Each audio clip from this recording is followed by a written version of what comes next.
जहां इंसान इंसान को गोली मार देगा?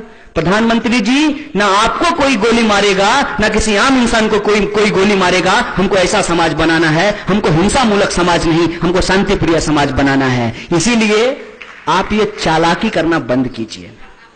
ऐसा नहीं होता है कि हमारे घर में चोरी हो गई हो और थानेदार के पास हम रिपोर्ट लिखाने जाए तो थानेदार गांव में आकर के कहे कि आप इनके घर में चोरी मत कीजिए, हमारे घर में चोरी कर लीजिए। यह काम थानेदार का नहीं होता है। थानेदार का काम है कि समाज के अंदर कुछ गलत हुआ है, उस गलत को रोकना है। अगर वो काम रोकने में सक्षम नहीं है तो आप बार बार कहते हैं कि हम बेहतर समाज बनाएंगे।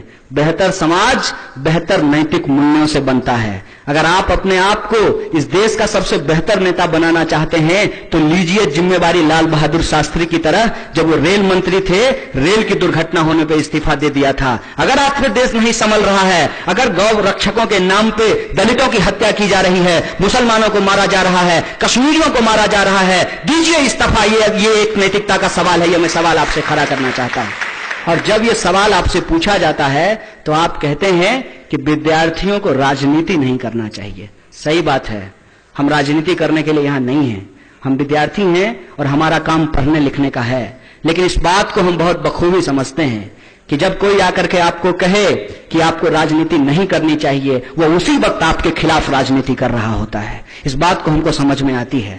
अगर हम विद्यार्थी हैं तो हमारा काम है कि हम इस देश के संवैधानिक मूल्यों को पढ़ेंगे, समझेंगे और जानेंगे। और उस संवैधानिक मूल्यों को पढ़ते और समझते हैं तो इस नतीजे पे पहुंचते हैं कि क्या खाएंगे, क्या पहनेंगे, ये कोई पार्टी तय नहीं करेगी, कोई झंडा तय नहीं करेगी, कोई विचारधारा तय नहीं करेगा, इस देश का संविधान तय करेगा। और अगर आप ईमानदार हैं, अगर आप सच में गौ माता के प्रति आपका प्रेम उमड़ रहा है, तो हम ये सवाल आपसे उठाना चाहते हैं कि जो लोग गौकशी कर रहे हैं, मुझे इस बात में कोई दिक्कत नहीं है, यहां इस मंच से खड़े तौर पर होकर बोलना चाहता हूं कि जो लोग गौकशी कर रहे हैं उसके खिलाफ अगर इस देश में जनता का सेंटिमेंट है और आप अगर उस सेंटिमेंट को डेमोक्रेटिक तरीके से जमहूरियत की बुनियाद पे एड्रेस करना चाहते हैं तो आप एक सर्वे कराइए, पूछिए हिंदुस्तान के लोगों से कि गौकशी होनी चाहिए कि नहीं होनी चाहिए। अगर हिंदुस्तान के लोग कहते हैं कि गौकशी नहीं होनी चाहिए, बैन लगाइए, चाहे वो हिंदू हो या मुसलमान हो, तमाम जो बूचड़खाने हैं उसको बंद कीजिए। ये सवाल मैं आपसे पूछना चाहता हूं।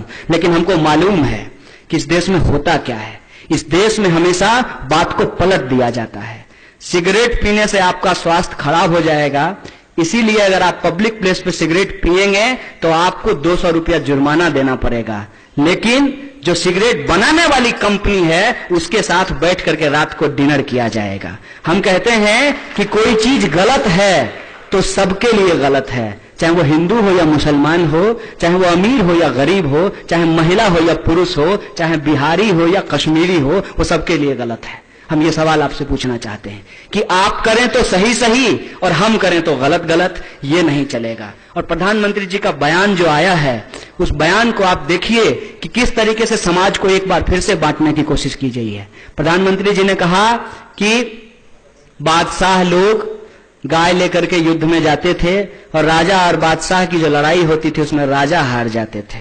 मतलब ये उसी तरीके का बयान है कि उन्होंने कहा कि इतने सालों के बाद एक हिंदू प्रधानमंत्री बना है। ये क्या कहना चाहते हैं?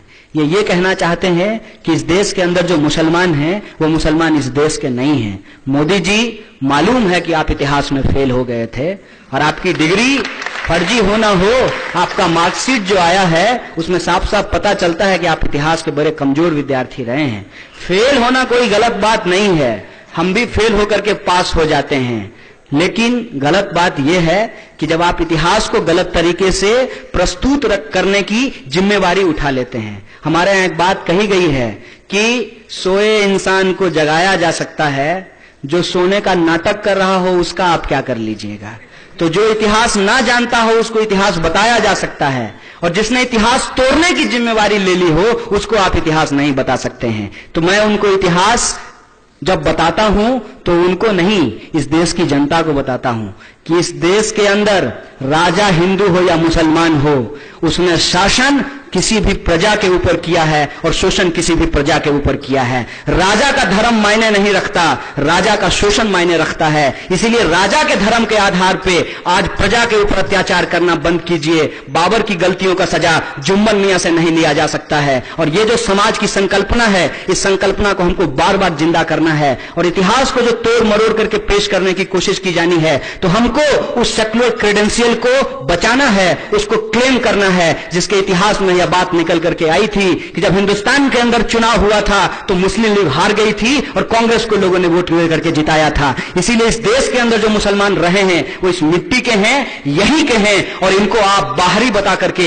इनके खिलाफ राजनीति बंद कीजिए। और जो आतंकवाद का हवा खड़ा करके निर्दोष लोगों को जेलों में ठूसा जा रहा है, यह करना बंद कर दीजिए। हमारे सामने अगर सबसे बड़ा चैलेंज है तो वो भुखमरी और गरीबी का चैलेंज है। हमारे सामने अगर सबसे बड़ा चैलेंज है तो समाज के अंदर गैर बराबरी का चैलेंज है, और उसके खिलाफ हम एकजुट होकर के खड़े हो जाएंगे। जहां तक मसला है मांस का खाने या ना खाने का, मांस को प्रोड्यूस करने और ना करने का, इसका फैसला इस देश की संसद करेगी, इस देश की विधानसभा करेगी। यह तय नागपुर के संघ कार्यालय में नहीं होगा।